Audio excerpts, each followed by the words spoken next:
All right, and we are live again to talk about all things CES 2023. And we have with us our senior news and home theater editor, Robert Silva. How you doing, Robert? I'm doing okay. I'm still recovering. I was really bored when I got back yesterday. I was just really tired.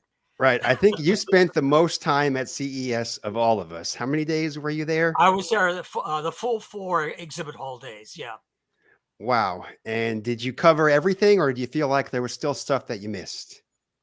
I think based on what was there, I think I covered I'm sure I missed something, but I covered everything that I thought I could see on the exhibit floors that were, I mean, it's still not a full CES. This is pre-COVID, obviously, was much larger, but like for those that are familiar with the CES, the South Hall was empty and there wasn't hardly any audio exhibits. And we'll get into that later too. Right. And they opened a new exhibit hall, but there were a lot. You could tell that things were missing, but there was a lot there. I mean, I was definitely busy. Right. And how many CESs have you been to? Do you remember the count? Yeah, it's at least 20. Oh, wow. I started in 2000 and I think I've missed 3. Okay. So maybe about 1918, All right. All right. Cool. Well, let's dive into some of the first things that we want to talk about. And CES was pretty crowded. I mean, despite it maybe not being the biggest, it was still crowded. A lot of people. And LG always wows with some massive display. And it's kind of hard to tell, but those are curved screens that are all synced up. An amazing underwater image. That is, it's kind of breathtaking what LG was able to do on the entrance to their booth. They've been doing this for at least 5 years. It's all OLED panels.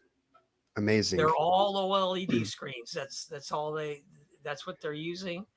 And then they just, figure it out. Right. Well, the big news from LG was wireless OLED TV. Yes. And what they mean by wireless is the TV sits separately from where all the connections go. Correct. Is that how you would describe it? Yeah. See, basically what it is that the panel, everything still has to connect to power. So you still have to plug in the panel to power, but there's a separate, in fact, if you in this photo, towards the lower left-hand corner, there's like this little black box that's the box that's where you connect everything, and then it wirelessly, using Wi-Fi, most likely, it sends everything to the actual panel, and that's how you watch everything. And according to LG, it's 4K 120 compatible, and this is a 97-inch TV.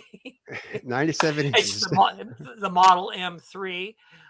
The only complaint I had, and I mentioned this to them while I was there, is I realized they're cramming a lot into that set-top box, but it's shaped like a cube, and I thought it was a little big. So it's bigger than a cable box, or you're like a set-top box that you would normally have, to connect your stuff. Right. So I thought that they may get some issues with that in terms of, it doesn't fit in a 17-inch rack. Right. You know what I mean? It solves that one problem of getting the HDMI cable threaded to the TV that some people have to hide in the wall. Right. That's the real problem that it's solving. You don't have to cut into your wall to hide an HDMI cable, and you can get more connectivity through it.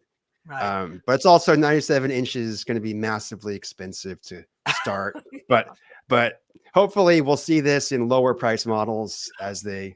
Well, yeah, there's no reason, if this works, there's no reason they can't do this in, let's say, the future generations of the G series or the C series, smaller screen sizes or whatever they feel, is compatible, would market well, that type of thing.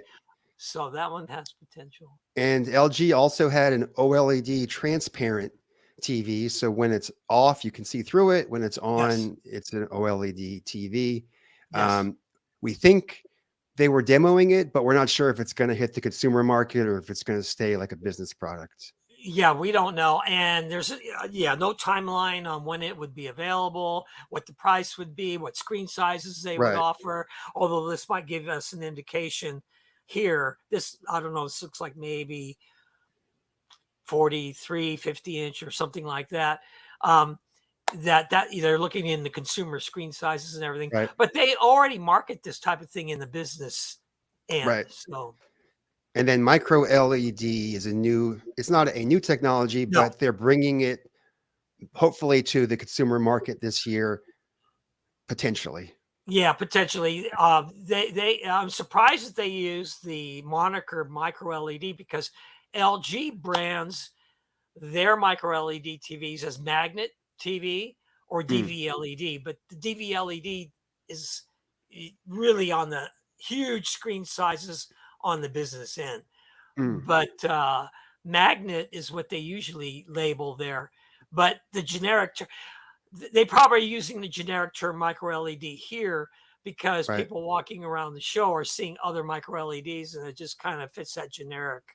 Oh Right. yeah, that's a micro LED TV. Yeah. Right. And for people that don't know, there's a difference between micro LED, mini LED, Correct. OLED, Right. and we've Yes. written a number of articles on the Right. website to help you decide what you might want to look for. But would you want to give like a quick Yes. A quick summary? micro quickly. Micro LED is pixel sized LED light bulbs. Pixel size.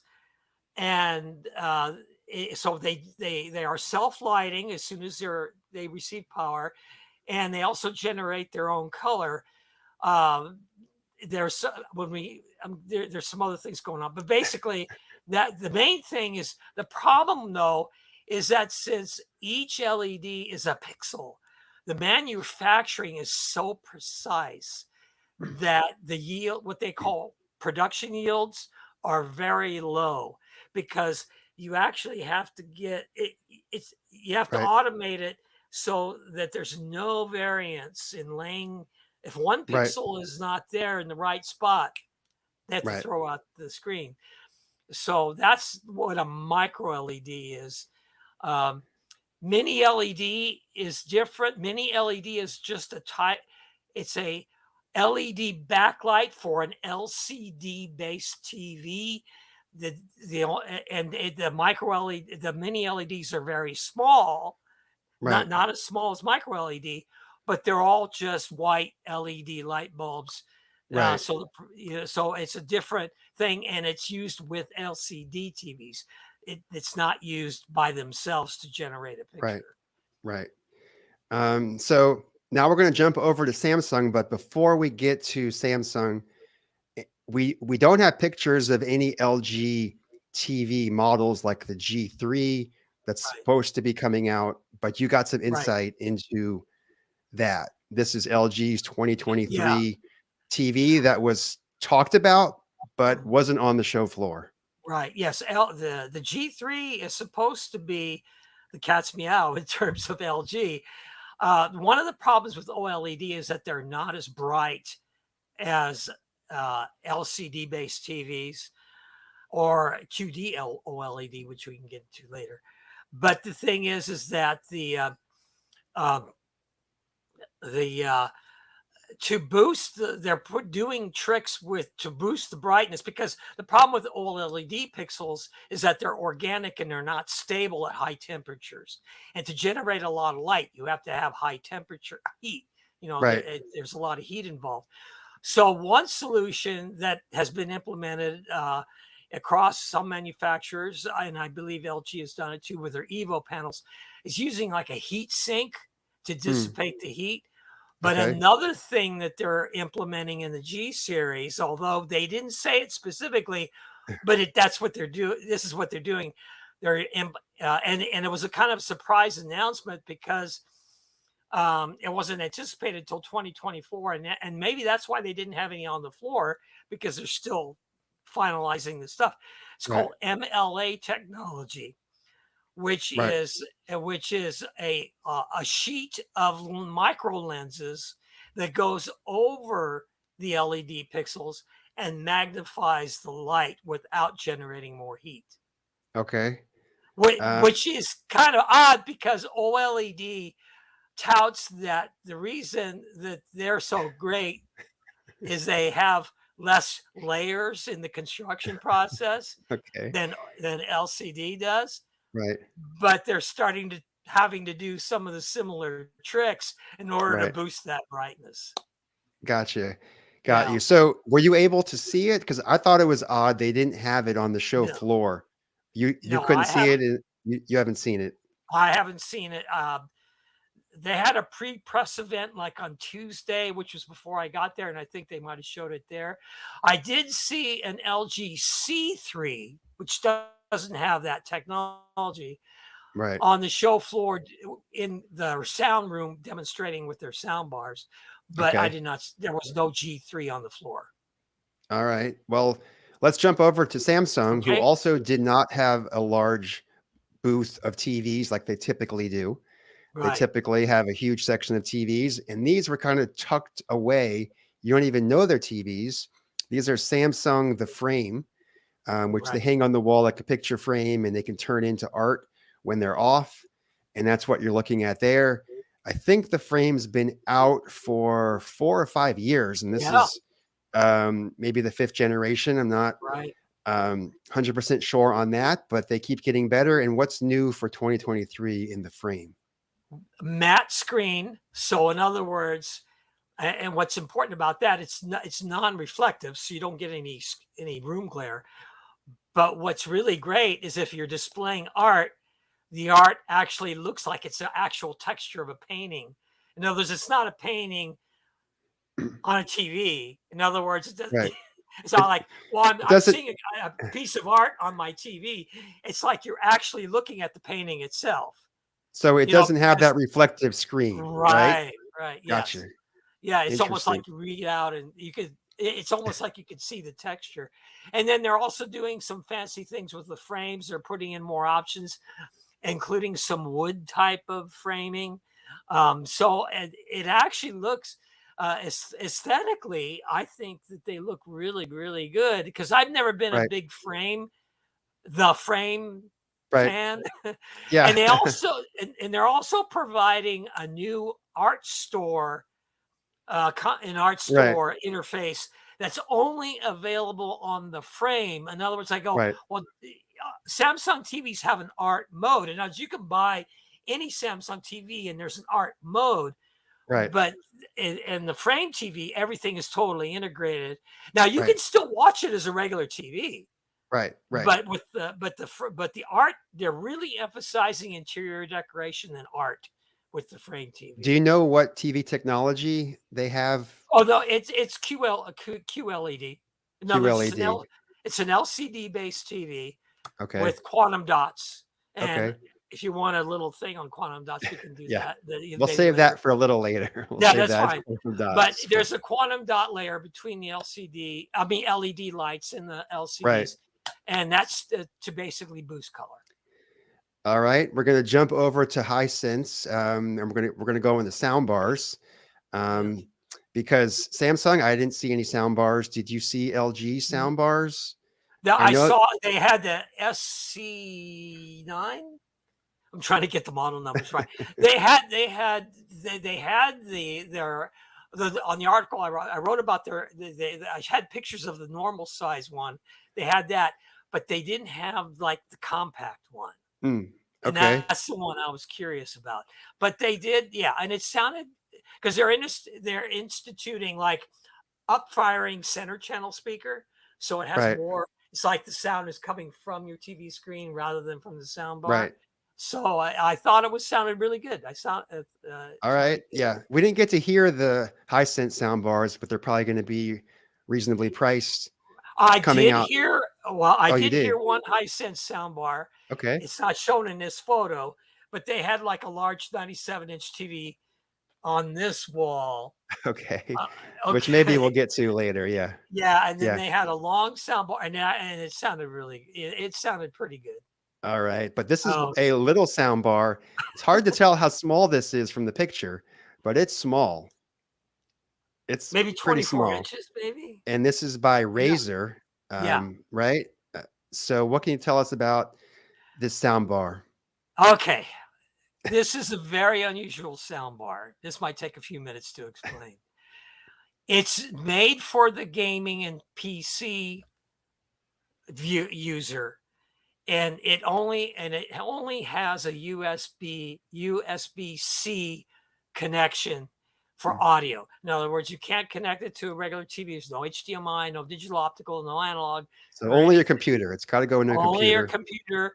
computer or laptop or computer setting. However, it sounds fabulous.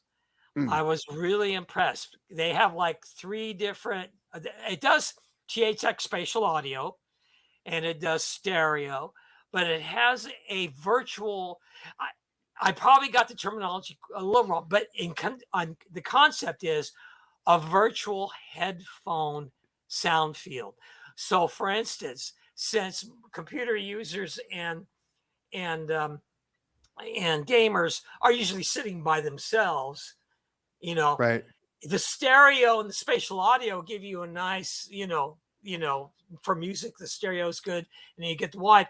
But if you don't want to put on headphones, it takes the sound field and it folds everything into like you actually have a set of headphones on, but you don't Wow. have any headphones on.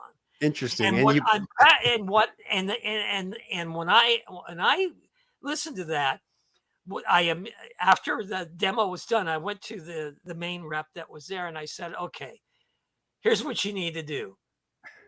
You need to make a home entertainment version or a home theater version with these sound modes and everything, with the right connectivity and everything, right. and you have to include that headphone mode." And the reason why I'm saying that is because I get lots of questions on how do I hook up my headphones to my TV, so Hmm. or I can't hear the. What if so? Do the opposite. Take the sound from the sound bar and provide the listener with a virtual headphone that does the same thing as Okay. a I'm headphone. confused by this virtual headphone. What do you mean by virtual headphone? Well, you're not wearing headphones, But the sound is just focused on your ears? but yes, it gives you a more focused. In other words, the sound is more in front of you and on the sides, All right. like headphones. It's one of those things that you have to hear it to understand it.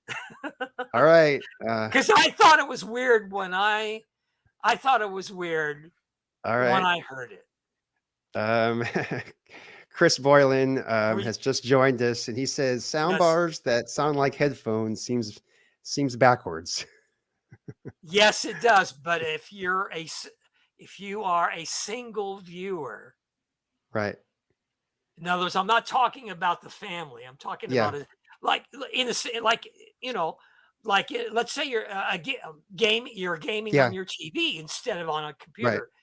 This sort of, and like I say, I don't think the virtual headphone is the term they use, Right. but this concept of providing the intimacy of what a headphone provides, a good set of headphones, obviously, Right. the person that's playing the game or whatever.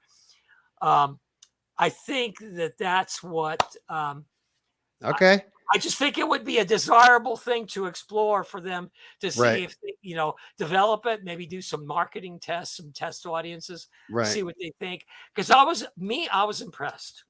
All right. So from that small sound bar, we're going to go Okay. to a massive sound bar. They Yes. don't even want to call it a sound bar. Right. You got the private demo of this. This was off Yeah. the show floor, Right. and I didn't even get to hear it, but it's called the Nakamichi Dragon. Right. Can't And also, those of you that have been with audio for a long, long time, obviously the Nakamichi Dragon name is very famous. Everybody wanted their unattainable cassette deck and everything. But basically, what the Nakamichi Dragon is basically a soundbar system on super steroids. I mean, they're using AMT tweeters They're using multiple drivers. I think you said 20 each channels. I think you said 21 20 channels altogether. Okay. And I forget the exact number that are in the soundbar itself, because obviously they have more drivers than channels. And they're using quad subwoofers. You can see on the subwoofers, they have 2 outward-facing subwoofers in each subwoofer. And you've got the system comes with 2 subwoofers. And then get back to the satellite speakers. I wanted to show you some. Oh, yes, that one right there. They've got the AMT tweeters, and then they've got the mid-range, but the Dolby Atmos vertically up-firing speaker is angle adjustable. Okay. So I kind of see that at the top. Yes, in other words, to optimize the reflection off your ceiling, you can shift. It's not a wide range, but you can shift the angle enough to maybe make a difference in how the listener receives that audio signal. And the soundbar itself weighs 30 pounds. Wow. So it's a heavy soundbar. And I have no idea where they fit the amplifiers. I mean, what are they claiming? What?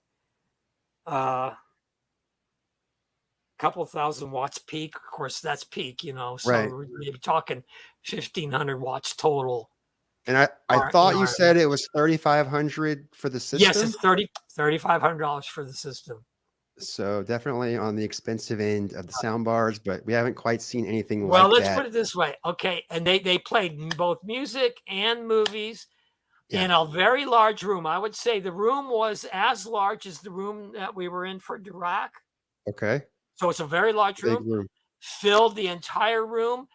The room even had windows, and the windows didn't rattle, but the thing is that I never detect. I mean, and they pump the thing up quite a bit.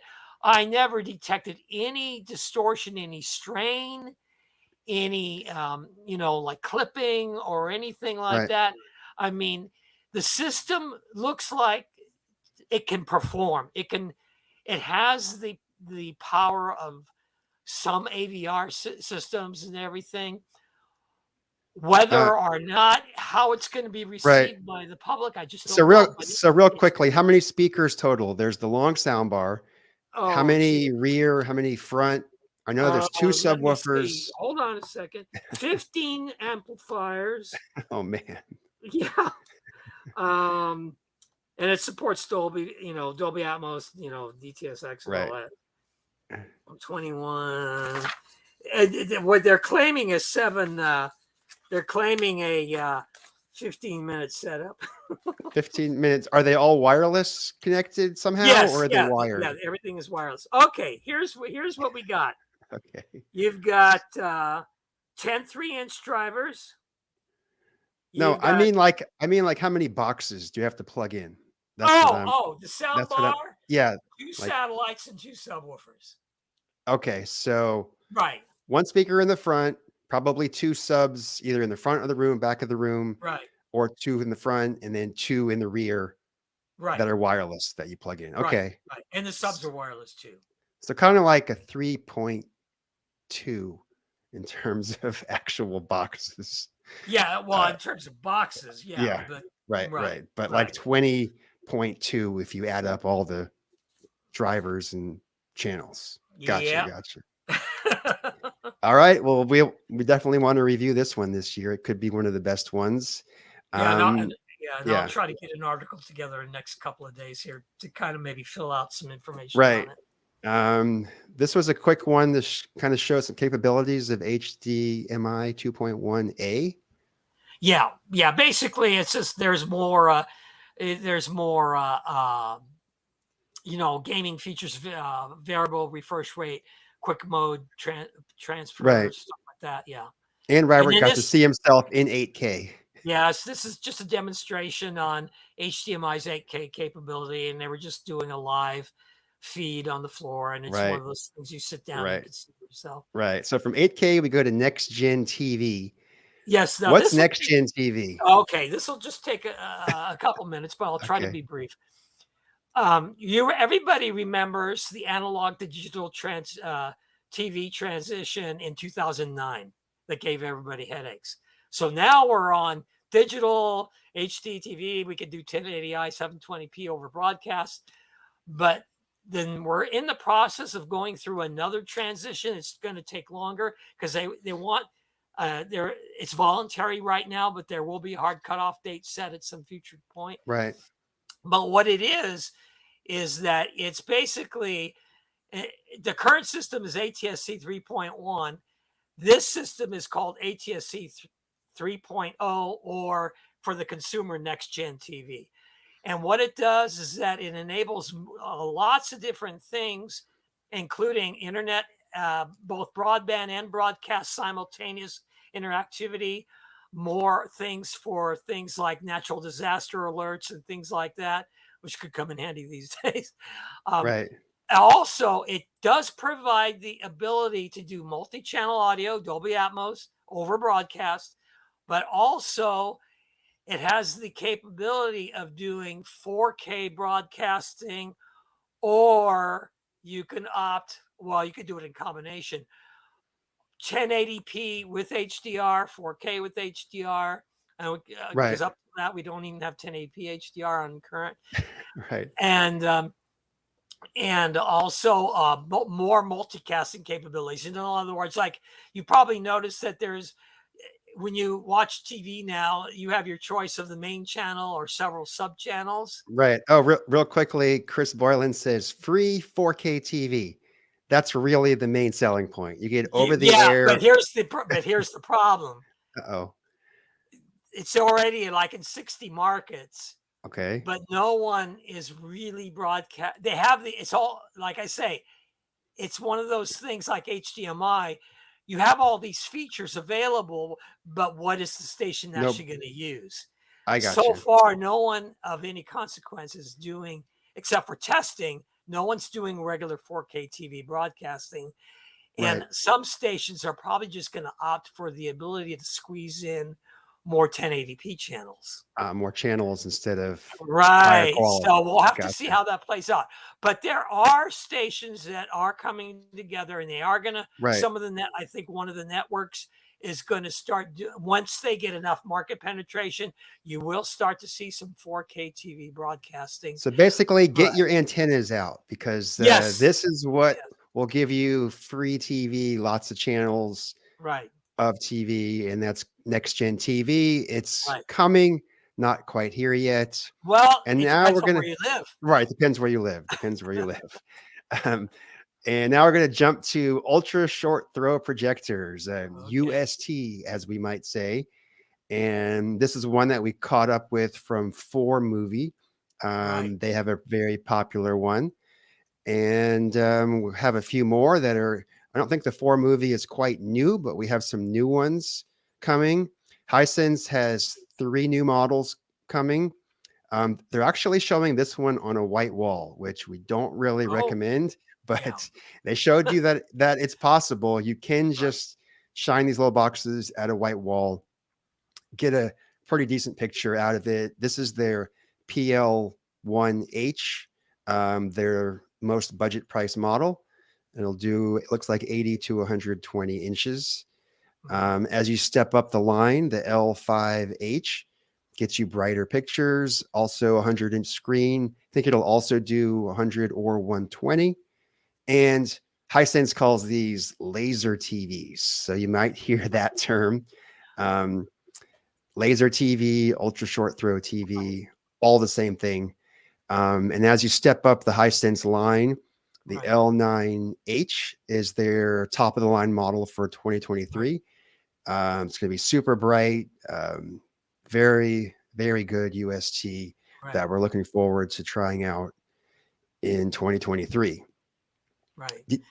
Did you have any thoughts on the USTs? Well, I was going to say, for those that might not be familiar, the term laser TV means that the projectors use a laser light source to generate the light source, and then it goes through the the lens structure. In the case of DLP, DLP TVs, they actually reflect off of a DLP chip. So it's actually a DLP projector using a laser light source, just like LED, quote, LED TVs or Right. LCD TVs that use LED as a light source. So it's a Right. similar type thing, although they also have laser LCD projectors as well. Don't Right. get, I know it All sounds right, we're confusing, getting but they, complicated. yeah. But the but the really cool one that Right, everybody was excited about is there hasn't been an 8K right, ultra short throw projector. This was a model from Hisense. No price on it. Probably right, no plans to come out this coming year. But right, they were showing it, right. and Well, this one of, one, yeah, it's kind of hard to tell, but this is a much bigger unit. It's not as right, small as the other boxes. right, So, right. Well, uh, I actually had the opportunity to, even though Samsung didn't have it on the floor, they had it in a session right, that I was at. I actually saw the 8K Samsung version as well. Supposedly, they're using the same chip, a DLP chip, for the image processing. right, But I was going to say, so I had a chance to see two 8K USTs, and right, they both looked right, great for right, right, right. Yeah, this was a surprise Yes, UST that I was not expecting. This is from the camera company Leica. They partnered with Hisense to make an extremely high-end, incredible industrial design. That right. top panel that's kind of pulled back is motorized and slides when it's off. Hmm. And it's kind of a cool little, like almost like a Bang& and Olufsen display. If you think back to those Right, glass panels in the 80s when they would slide in when you right, played your CD, it's right, kind of similar to that. But yeah, they're gonna cost around 9,000, so they're at the very high end of this category. Some of the Hisense models from previous years have been in the 3 to 5,000 range, so we kind of right, expect Hisense to stay there. But um, their partnership with Leica, they're going to have a premium model coming in 2023. It's going to come out in Europe first. So, right. Well, but that was the main, one. yeah, Go the main ahead. thing with Leica is going to be the lenses. I mean, Leica lenses, if they're using the same grade lenses that they use in their high end, cameras and Right, stuff, you're talking optics. Optics can make a big difference in the image quality right, as well. So, and right, it right. looked good from what we saw. We both had Yeah, a chance to see it, and it looked really good. yeah, it looked really good. Industrial design on it was Right. phenomenal, like extremely well built. I think it weighs 30 pounds. You're not going to Right. pick this up and drop it. So it's really well made. But let's jump over to AWOL, Right. Oh, AWOL, which I learned. I did not know this. Do you know what AWOL stands for? no. It means Not, it's yeah, okay. I just put you on the spot. It no. means all you need is a wall. That's where they came up with Oh, AWOL. So technically, you only need a wall, but a screen is a whole lot better. They were right. showing up to 150 inch. This one, the screen's kind of fuzzy because it's 3D, and they Mhm. were showing the first Avatar in 3D on this one. But you do need the glasses. Sure. So I did think AWOL was pretty impressive. And this Mhm. one, it's hard to tell from the picture, but this little drawer on the bottom slides out when your projector's in use and kind of slides in when it's not in use. But the whole screen essentially is motorized and folds down, is the best way that I can describe it. So it's Right. an all-in-one TV system with the screen and with the cabinet and with the projector, and I believe it's selling for $15,000 now. So very cool setup Yeah. from AWOL. Staying on the projector line, Samsung has the Freestyle, which is a portable projector. They're showing all kinds of weird use cases. In Right. this example, it's creating fire. Um, it's creating night sky. It's you could bring it, you could bring it camping with you. It's just a truly portable projector you can just take anywhere. So Right. I was surprised how small that was Yeah, it's pretty small. from the pictures. I thought it was bigger, but Right. it's not much bigger than I'm trying to think now. What am I going to compare it to? Like a tennis ball can? Like it's not. Yeah. It's not much bigger. It's a little bit wider, but Right. um, it's not very big at all. Right. And I had a chance to actually during my session with Samsung, I had a chance to see their the edge blending feature. So you Mm, can take two freestyles, and there's a function. I think it's through the app right, that you go through, and it'll blend the edge. So you can use two freestyles to make one larger image. With that right, way, you would kind of maintain that brightness, because obviously these projectors don't have a lot of lumens output. I mean, the light right, output is not that high. So if you using the edge blending, you can make a larger screen, and right, right. That was the and new feature for this year's model over the first generation. right. This is the new Mhm. model. You can combine them. Can of coffee, Chris Boylan says. So thank you. Yeah, Yes, it's about that's the that best size. description. It's about that size. Thanks, Yeah. Chris. Okay, now you saw one of the only long throw projectors Right. at CES. Now, Um, yeah. Now this is a JVC, and was it the NZ9? This is their top of the line 8K long throw projector, which I think Chris had a chance to see at the projector shootout, mm, and it deserves its top of the line status. it's And good. was it $25,000 or something like that? But Okay. it's really excellent. It's been out since very late 2021, so it's not a new projector. But when I was in the Venetian, and they were in in a suite, and I walked in, I was walking in to see their new. I think it's like I forget the exact model number, the N30 something. It was a new projector, but it wasn't ready yet. Right. Yeah, Chris says 25,099. They were still doing like a software update on it or something like that, but they had the NZ9 there. So I had a chance to spend like 20, 30 minutes just watching stuff, and it's bright. Let me put it this way. I am not a big fan of HDR on projectors. I Mm, just never been satisfied with the way HDR looks on projectors. But this projector does HDR, and it looks like you're getting HDR. I mean, it wow. really puts out the light. The tone mapping is Mm, excellent. I was really surprised it was as good. I mean, obviously it should be for $25,000. Well, I was more right. surprised on the HDR than I thought it was going to be. Right. Right. So this was an odd one. Somehow Yeah. the camera theme, I didn't realize this until later, but Kodak is getting branded into a TV. Um, Puzzles both of us, I Yeah. think. The booth had the Westinghouse name on it too. So I'm thinking that Westinghouse, the people that own Westinghouse, because that's a licensed name too. Right. It probably also bought the rights to use the Kodak name for TVs and soundbars. They're doing soundbars. Right. Um, but I need to find out the details on who the actual manufacturer is, who's making the panels, who they're buying the panels from. Right. Um, they didn't look exceptionally, I'm not dissing anything, but Right. these are These will these are probably be budget priced models, we're guessing. budget price TV.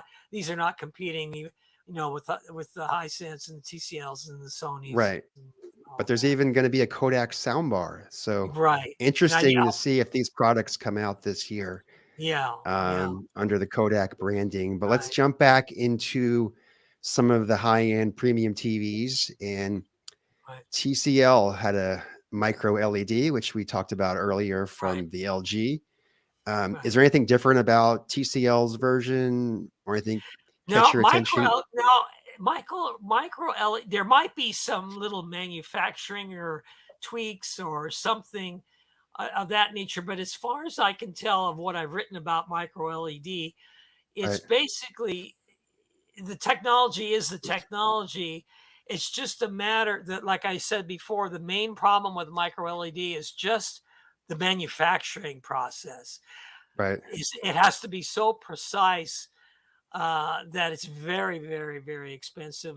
You know, So there aren't any consumer micro LED TVs just yet. They're all either well, there high-end is if you business. want to pay. Well, Samsung will sell you a micro LED if you have the money to pay it. I mean, if you want, Okay, yeah, but not general. In fact, The yeah. In fact, right. just to touch back on Samsung, even though they didn't have it on the floor, because I've already reported on this, so this is public information. They actually have a size range of planned micro LEDs all the way down to 50 inches. Okay. At 50 inches would be like 1080p, because unlike other TV, the the size of the screen, you can't make micro LEDs any Smaller than it. smaller. I got you. So at least not So yet. We a haven't. 50, right? And so a 50-inch micro LED is probably going to be 1080p, Gotcha. and then you have to go up to maybe their 100-inch model or something to get Right. 8K, but most of Right. them will be in the 4K range. So Right. Real quickly, back to Kodak for a second. yes, Chris Boylan said Super Plastronics PVT Limited is the owner of the Kodak name. So huh? Okay, don't know. So we'll yeah, have to dig into that. I'll do. Yeah, um, thanks, Chris. Yeah, that sounds like because an article on who makes your TV. You know, oh, that's he says you they're know. an Indian company. So we got Oh, okay. okay. Oh, Um, that I can find out. What's all right. yeah. So All we'll right, we'll find out. dive into that. But TCL had a 98-inch mini LED. Now we've switched TV technology slightly. Went from Right, micro to mini. right, And I have to say, these look phenomenal. right. 98 inches. Uh, any thoughts on the TCL mini LED? You know, Hisense and TCL are really, really big on Right, mini right, LED, and like I say, it's an LCD based TV. But what the mini LED solves is that since the light bulbs are so much smaller, they can put much more contrast control capability into the TV to reduce things like halos, where you have like a bright object against a dark background. right, Uh, Normally on an LCD based TV, you see white halos. It really right, is minimized with a mini LED, and it's sort of like they're trying to get to the ability to get that deep black that OLEDs can do with mini right, LED. It's still you can tell the difference, but at least it's better than it right. has been. And mini LED, Mini LED was certainly the theme of the right, show. Like we saw more mini LED TVs right, and they and looked they're really becoming good. right, Right. and And they should they're be very better cost. priced. Right. Yeah, and they're very affordable now. I mean, mini LED is not new; it's been around for several years, but it's the production, fine Right. tuning, the zone and contrast control and everything. Yeah, so Right. and you And they're can gonna tell that here. Yeah, right. So and they'll then have they it. Oh, right. go ahead. Well, I was going to say, and then we're going to get to quantum dots. A little A bit. Yeah. little. If you want to Okay. All touch right. on quantum dots now, or Okay. do you want to? Well, no, that's okay. Well, Okay. We'll that's get to good. quantum dots later. Okay, that's fine. But this was a prototype that TCL Right. had. I never heard of before. Inkjet Yes. Printing OLED. Right. Nothing on the market yet, but No. it really looked, if it can get a little bit better, it's getting a little bit better. Is how Yes. I Well, would yeah. Well, describe. there's a CESOT is the company that TCL owns that makes panels. So that's Okay. why they're the ones that are researching this. Mm, The concept of inkjet OLED is not new. Panasonic actually just showed several years ago at CES a prototype of an inkjet 1080p inkjet OLED. But okay. basically, what it is that if you can print the OLED pixels using it, these aren't inkjet printers you have at home.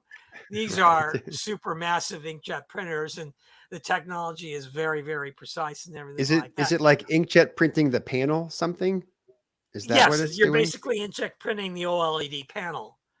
Okay. So, and of course they'll be super flexible. I mean, you could roll them up. I mean, that's the idea. But the thing is that if you can inkjet print, if you can get the yields up and refine the process, it would be very, very inexpensive. The price of OLED will go way down. And this is actually bad news for LG, because LG doesn't do ink. They haven't been researching. They might have been researching, but they use a different type of OLED process called WOLED, and they aren't doing inkjet printing. So unless they get into inkjet printing, if inkjet printing becomes super available, LG could get in trouble, you know, as far as competing. All right. Let's this was an interesting model that we want to talk about. Displace TV. Right. This is the weirdest TV. Okay. Okay.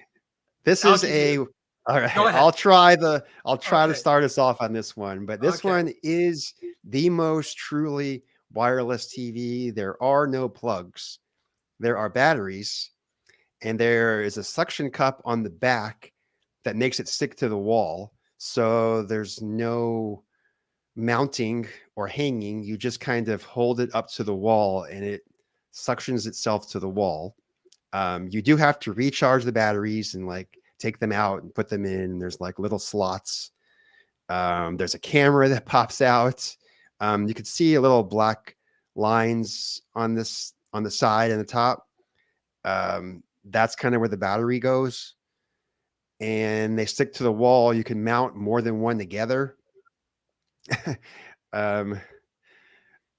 Chris Borland just said, "Yes, I trust my TV to a suction cup mount." Well, no, okay. Actually, you want me to dig into this? I know it's funny, but it does. Yeah. It did seem to work. But yeah. Well, I'll let you go for the rest. Yeah, I have a little bit more detail here. Okay, first of all, it's a 55-inch OLED. They're buying the OLED panels from LG, so it's an LED 55-inch 4K OLED TV. And the suction thing that you're talking about, it's not a suction cup. It's powered suction. Okay. Now, let me explain how this power situation works. Each TV has 4 batteries, 2 on each side. It only needs 1 battery fully charged to actually run. The other 3 batteries can be swapped out and charged, so you can have continuous charging. So while it's hanging, it needs the battery power to keep the suction correct going, from what I recall. But you have as the way that the guy put it, the demonstrator put it, is that you're constantly being informed as to if the battery is going to fail, is. And if you need to swap in a battery or something. Right. And you only need 1 battery fully charged to run the TV. So you have so the question came up, you know, it's like, the question comes out for me, what if you go on vacation? Right. Supposedly there are some fail-safe things in there. That, like, I can't, somehow it's supposed to like have some sticky stuff that comes out, or it tries to fight to stay on the wall, is what I was told. Through some other mechanisms. Right. But yeah, we didn't see one drop while we were there. No. It did stick to like a glass wall. So you can really, it's a really interesting concept. You could stick one in the bathroom. You can stick it on a window. It's and not only that, but it comes with 2 things. It uses there's no remote control. It's controlled by your hand gestures. Oh, right. That was interesting. That's what cameras for. Also, it comes with a separate box, kind of like what the LG does. You know, separate box where you connect everything to and everything. So that was that, you know, that it has that similar concept there as well. So but you can take the TV off the wall anytime you want too. Right. There's like a release mechanism. You stick it on there. there's some kind of release mechanism that You're right. releases Yeah. it when you want to take it off. Right. Yeah. So that was certainly an interesting one. We hadn't seen much like that, but could be interesting. I'd like to see them succeed and make this work, because if it really works, then they've solved a lot of problems. Right. And the control box will control multiple TVs. So you can have one control box. Like you can take your TV out of the living room, put it in another room, and your control box will still communicate with it. Or you can have a TV in the living room, a TV in the bedroom, or whatever, and control from the same box. Right. And the bezel's so thin, you could really put 4 together, make 110 inch. But then the question is too, if you put 4 together, how do you take them apart? Well, the battery, so there's still some things you need to work out. I mean, they're ready to go, but I don't think they're going to necessarily. That is the back of the TV. Right. That's the suction cup stuff on the back that makes it stick. So it's pretty cool stuff. I like the innovation. Let's see where they go this year. Yeah. And all right, let's jump to, I think you say VIDAA, or how do you pronounce that? Well, this is Hisense. Right. And it's VIDAA. Basically, we're talking about streaming platforms, like, for instance, some TVs have Roku OS, some have Samsung has Tizen, LG has WebOS. Hisense is the only TV manufacturer that has models that can use Fire TV, Roku OS, Google TV, and it's called VIDAA. Now, VIDAA has been their smart TV operating system globally for several years. But they're going to introduce it into the US market. Gotcha. So, because they're able to get the licenses and things like that to offer. Right. Does it do anything different than all the other ones, or is it just slightly modified interface? In my opinion, the interface is a little bit different, and I think some of the features might be a little bit different.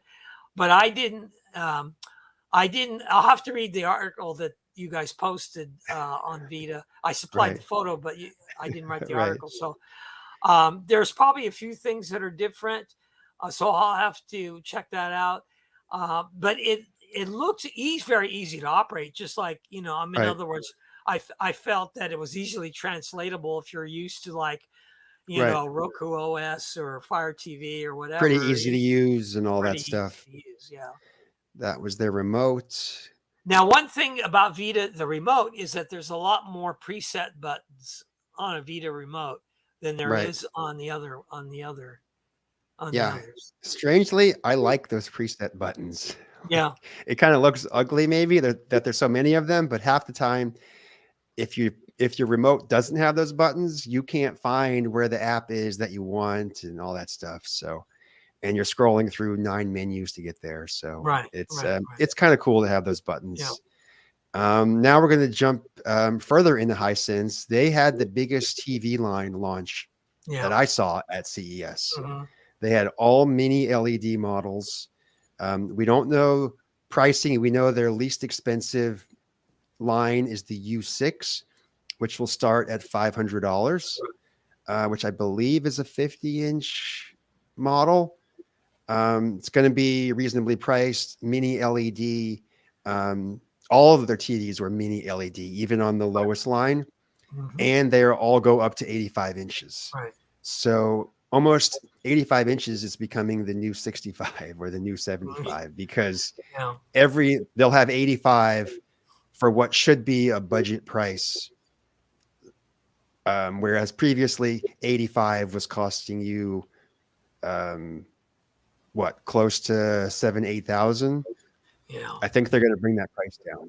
So Hisense has the U6, the U7 adds gaming features.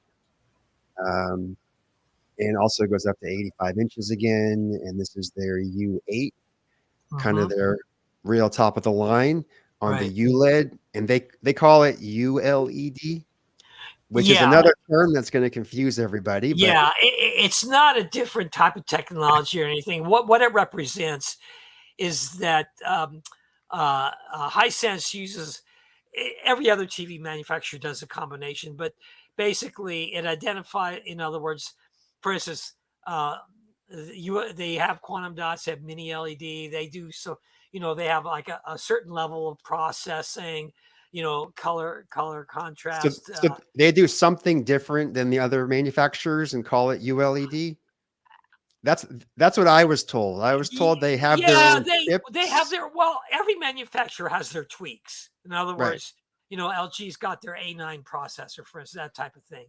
So it's got, their own patented processor, their own patented, things and stuff like that.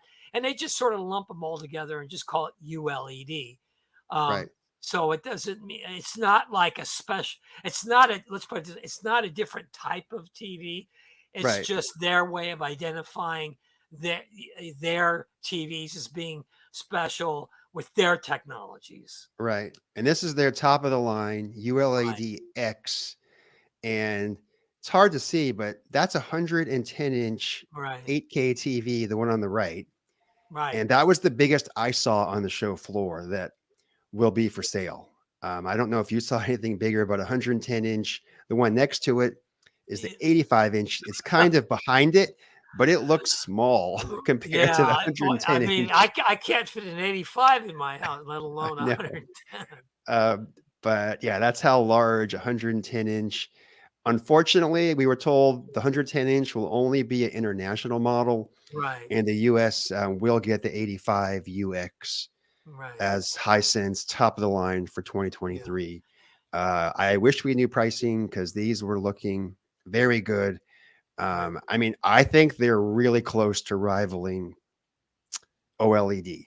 I know OLED is a little bit better, but these looked really, really good. Yeah, well, OLED already has a competitor, and that's QD-OLED. So, I mean, I understand what you're saying.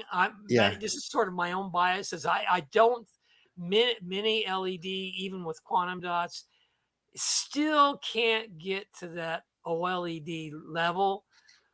But Chris said that Sharp was supposed to have had a 120-inch mini LED. I didn't see it. Did you see it? Oh yeah, that was exhibited, I think, somewhere at the Venetian, but it was a global. It was not for the US though. As far as I know, because, well, I don't want to get too bogged down, but so you got some secret information on Sharp? Well, remember, for instance, the Toshiba mystery. Oh, right. The Toshiba brand name and the Sharp brand name in the US is not the same as over in Japan and some of the other Asian and European markets.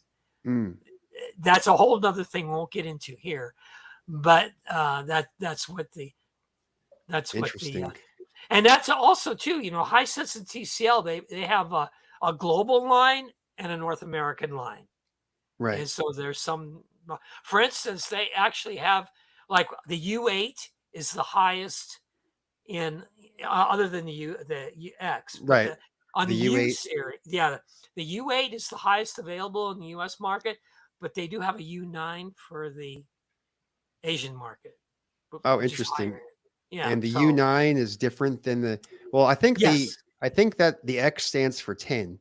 So maybe that's partially, that might, there's something between the 9 and the 10. I don't know, but you don't want to get bogged down there. We did kind of research this. All right. So this was Dolby Atmos. I want to talk about Dolby Atmos for a second, because this was another kind of no-show that I saw at CES. I mean, you found the Mercedes car that had the Dolby Atmos demo. I found one home theater demo in all of CES that had Dolby Atmos, and that was from SVS. And we talked about that in our previous part 1 video that I did with Emiko. There were no big, massive Dolby Atmos 20.15.18 things that we've seen at other shows. There was no Sony 360 demos, no Right. spatial audio, Right. zero. So, I mean, other than this car that we found, Right. but I mean, it's really surprising. You have the largest electronics show. You want to show off the biggest, the greatest, the most Right. crazy stuff that you can, and they don't show it, Right. which is And odd to not me. only that, but I had a chance to sit inside the car and listen, but I don't know if I was actually hearing Dolby Atmos. Even the person that was demonstrating the audio stuff says, "Well, you know, Right. some of this stuff is still not completed, Right. so I don't know." I mean, the sound system sounded great, and Right.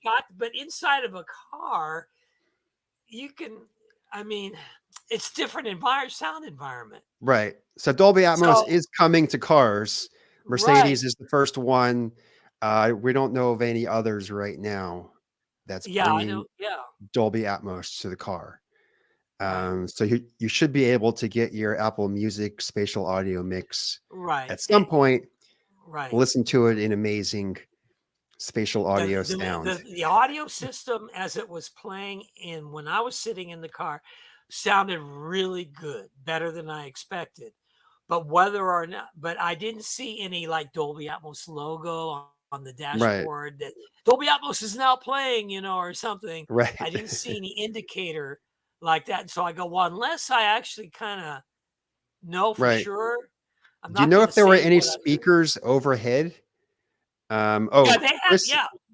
No, they Chris had, says that Volvo and Lucid also are going to have Dolby Atmos or do right. have it. I Did you didn't happen to see see Volvo there, so rumor that maybe Tesla might get it? yeah, I don't know if Tesla has enough speakers, but yeah, they can always simulate Dolby right, Atmos because even the smallest, like single soundbars, now call right, themselves Dolby Atmos. yeah, So it's interesting that spatial audio was kind of missing, and this was something that you really like. So we got the picture in there. right. What are we looking at, Robert? We are looking at pinball. You go, what does pinball have to do with CES? Well, it's fun to play. Take a break and play. I played for about a half hour, All but right. the main thing is that their selling point was as a home theater accessory for people with really high-end home theaters that want to kind of like Yeah. provide their family or friends or relatives a full entertainment experience. Well, why not put a pinball machine? And we're talking like pinball machines based on movies. Right. So Godzilla, James Bond, Right. Star Wars, you know, that type of thing. Gotcha. Complete your So, home theater room with a right, pinball game right, room and right, really have a fun experience. So right. And that by the was way, yeah. they Go were ahead. for sale. If you wanted to take one of those guys home and you had $7,000, you could take a pinball machine Right. home with you. Right. Well, getting back to the car, Chris says that Tesla does have the speakers to put in a Model 3. They could make it Dolby Atmos with the right, I guess, software updates. So that's something to think about. Can the cars currently on the market, can they get software updates? And Tesla historically is the only car company that updates your car. Almost every car, every other car manufacturer, once you get it, that's what it is. So interesting.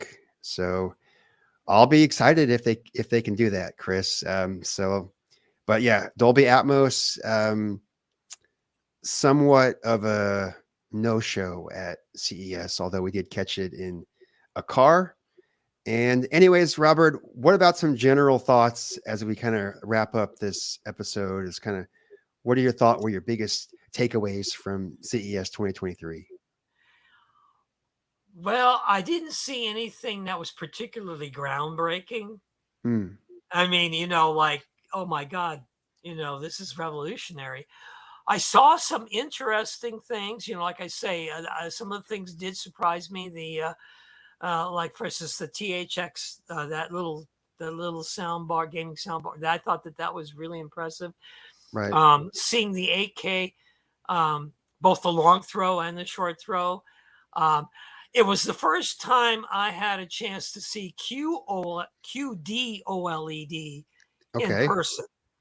And I was really impressed. I thought, oh yeah, this you know, even though it's not the end game in TVs, because there's more to Right. come, I thought in terms of the technology that's available now, I can see why LG is scrambling to try to boost their brightness. So that And QD-OLED was from Samsung, you saw. right, they make the panels. Our Samsung display makes the panels for Samsung and Sony. Sony has QD, but Sony didn't show any TVs at all in their booth. Right. None. So right. Sony had nothing, which Right. was a huge kind of caution sign for the coming year. Right. Maybe for the industry, maybe for the TV industry, there may not be a lot of new 2023 models. If they weren't showing them at CES, I'm surprised something's up. Either supply chain issues, some problem on the production line, but Right. something prevented them. And I don't think it, yeah, I mean, Or and like I it's say, everything's coming out at the end of the year instead of the beginning of the year. One thing I did notice, this is just a personal observation, and I think I'm on. I think I'm right on this, but we'll see. Hisense is now the #2 global shipper of TVs, right yep, behind Samsung. They're yep, gunning for Samsung. yep. I think they're gunning for Samsung, and I don't know why Samsung decided, because Hisense had such a huge presence on the floor. I'm really Right. surprised that Samsung opted not to really show their stuff on the floor. The stuff was it was at CES, but it was off site Yeah. because it was in either the innovation room or in their the preview room. They had all their stuff. But I I mean, think what I was saw odd their is you didn't get to take pictures of it, or they told right. you I not to didn't take get to pictures of it, which is right, also weird. Why right, would you not want pictures of your stuff taken? right, That's the whole point of CES. Get pictures, get right, videos, show right. people. So either they didn't want to show, they had to have a reason not to show it. Well, it's like I mentioned to you before.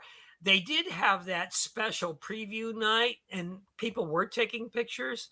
But when I went, by that time, they were the only visitors in their room were like buyers, and they Right. probably didn't want photos of the buyers because you don't want the competition to know.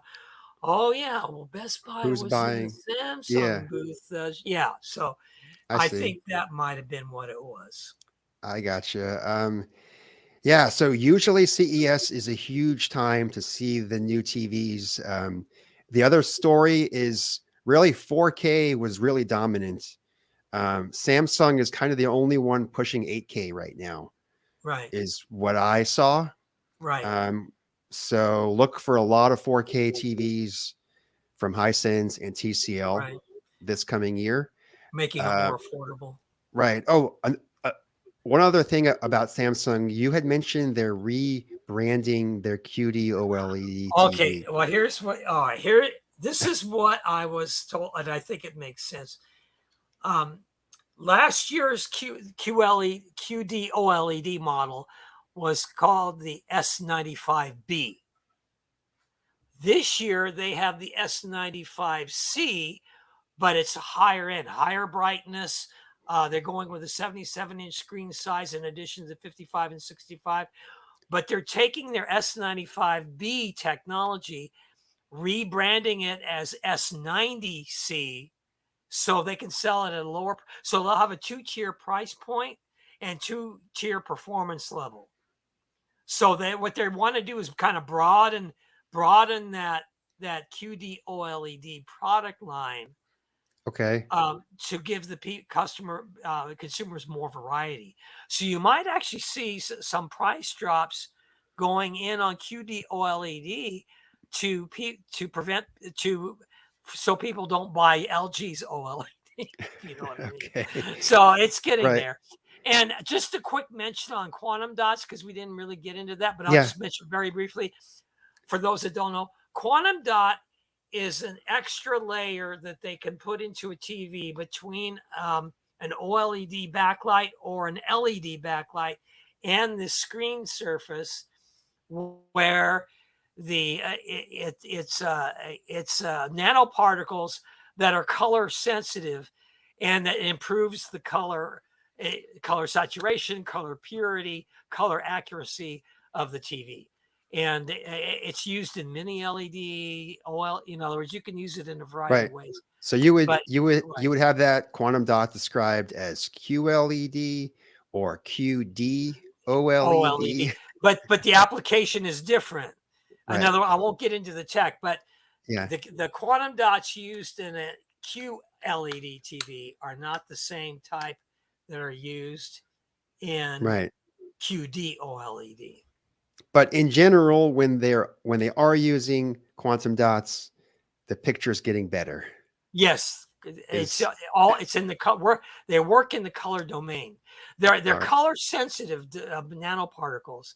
So, like if they're hit with light, depending on the size of the nanoparticle, it'll produce either a red, a green, or a blue quantum dot.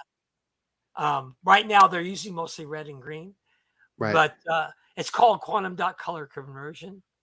All right. So you don't think we've hit peak TV yet? They could still get better. Because the peak TV will be, this is sort of like a going out thing. The idea, the end goal, the end game is to take quantum dots and use quantum dots to replace everything. So all you have is a quantum dot, pure quantum dot TV. It's called QD-EL. And that's the end game. Won't be for a few years before we see something actually for sale. But that's the end game in the TV market, is to go pure quantum dot. We replace all the problems with LCD, LED, OLED. All right. Just that's the end game. All right. Well, look for that. We didn't see any this year at 2023 CES, but maybe 2024 we can look for. What was that again? QD-EL. I'm guessing 2025 at the earliest. You might see something on the floor as a potential. All right. I think that's a good way to wrap things up. I want to thank Robert Silva, our senior news editor at acoustics.com. And I hope you've enjoyed this. And if you missed part 1, I did a separate companion video to this, where we covered hi-fi, high-end audio, a little bit of home theater in that first video with Emiko. So I invite you to check that out, and look forward to seeing you next time. Thank you. Bye-bye.